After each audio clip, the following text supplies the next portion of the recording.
It is the most precious substance in the universe. It makes space travel possible, it extends life by decades, and it has turned the eyes of an entire people solid blue.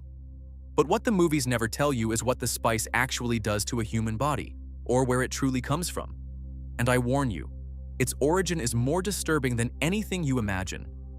We are going to climb the chain, from the finished product all the way down to the source. First, the economic backdrop, because without it nothing makes sense. You have heard the phrase, "He who controls the spice controls the universe." It is not a slogan. It is a technical description. 10,000 years ago, humanity waged a war of extermination against thinking machines, and won. Since then, not a single computer exists in the known universe. The commandment that ended that war still governs every mind in the empire. Thou shalt not make a machine in the likeness of a human mind. But that victory left a hole. Traveling between the stars means folding space, and folding space without a calculator is jumping off a cliff blindfolded. A ship can come out inside a star, or in the gravity well of a planet. So something had to replace the machine. That something is a human mind transformed by the spice. The navigators of the Spacing Guild bathe in spice gas permanently, and that saturation gives them a limited foresight. They see the safe trajectory before they fly it.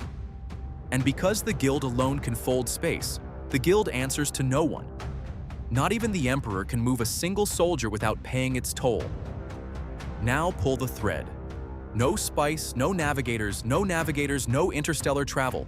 No travel, no trade, no armies, no empire. The spice is not a luxury good. It is the fuel of civilization, and it comes from a single planet in the entire known universe. 1. Arrakis. Now let us go down to the level of the human body. What does the spice actually do to someone who consumes it? 3 things. In tiers. Tier 1. Health and longevity. This is the mass market use, the one for the universe's wealthy. The spice slows aging, protects against disease, sharpens the whole organism. Heavy consumers routinely live well past 200 years. In the upper spheres of the empire, it goes into everything: the coffee, the food, the very air of the salons. It is a status marker, like a permanent grand cru. Picture its omnipresence in the daily life of the powerful. Spice coffee, spice beer, pastries saturated with melange. A court dinner without spice would be an insult, an admission of poverty. On Arrakis, the question does not even arise. The melange is in the air you breathe, in every local food, in the water itself. A resident of Arrakeen consumes spice from the cradle, without ever once deciding to. That is why blue eyes are universal there, from the governor to the beggar. On that planet, sobriety is geologically impossible. And keep that detail in a corner of your mind, because a whole people born inside the spice and unafraid of its source is going to matter enormously later. Tier 2. Perception. At a sustained dose, the spice awakens.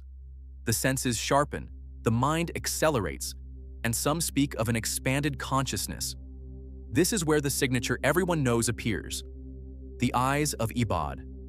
The white of the eye, the iris, everything turns a deep, solid blue. It is not cosmetic. It is the mark of total tissue saturation. And while the whole universe consumes, notice this deafening silence. Nobody seriously studies where the product comes from. The Empire keeps one planetologist on Arrakis, a single one, and his reports pile up unread. No program tries to synthesize the melange, no commission audits the production cycle. That is not negligence. It is inverted prudence. When your entire civilization depends on a single source, the last thing you want to know is how fragile that source truly is. You do not listen too closely to the heart you depend on, for fear of hearing a murmur. And that willful blindness is not a detail. It is the deepest political fact of this universe. Everyone who matters would simply rather not know how close the whole system sits to collapse. And now the dark side, because the book insists on it. The spice creates absolute dependency, not a craving, a cellular dependency. For a heavy consumer, withdrawal is not an ordeal, it is a death sentence. Picture a single guild navigator, a creature so soaked in spice over so many years that it no longer looks human at all, folded inside a sealed tank of orange gas, unable to survive 1 hour in clean air. That is the true face of the Empire's power. Not a throne, a life support system. Now think about what that implies. The entire elite of the universe, every power in place, is physically addicted to a substance that comes out of one desert. That is not an economy. It is a hostage situation on a galactic scale, waiting for someone to grab the syringe. A few numbers to fix the idea, because the book gives them. Spice smuggling alone sustains entire outlaw fleets, tolerated because they are indispensable. A single small measure of pure melange can be worth, on some worlds, the price of a house. The great houses measure their rank by their spice reserves, the way banks measure theirs in gold. And the emperor takes his tithe on every official gram, which makes the throne both the system's first beneficiary and its first hostage. So when you hear of a disaster on Arrakis in the books, translate it: a stock market crash on the scale of the universe. The politics of Dune is not governed by honor. It is indexed on a price. Tier 3. Prescience. And here we touch the reactor core. In a tiny minority of prepared organisms, the spice does not merely expand consciousness. It opens the vision of time itself. The navigators, with their short pilot's foresight. The reverend mothers of the Bene Gesserit, whose initiation relies on a lethal derivative of the spice. And a certain Paul Atreides, in whom the drug will meet 90 generations of genetic preparation. The spice is the raw material of every prophecy in Dune. Every vision, every oracle, every announced destiny in this saga comes, chemically, out of the sand of Arrakis. And a word here on a frequent confusion. The spice the harvesters collect is not the only thing the worm cycle produces. There is a derivative, far rarer and far more violent: the water of life. A poison drawn from a drowned young worm, so toxic it kills anyone who drinks it unprepared. It is this poison, not ordinary melange, that serves as the trial of the future Reverend Mothers. Picture the scene the film only hints at. The candidate swallows the poison, and for a few unbearable seconds she is dying, every cell screaming at once, and she must reach into her own chemistry and rewrite the toxin, molecule by molecule, into something her body can survive. Those who fail are simply gone. Those who succeed wake with the memories of every woman who came before them. Remember the hierarchy.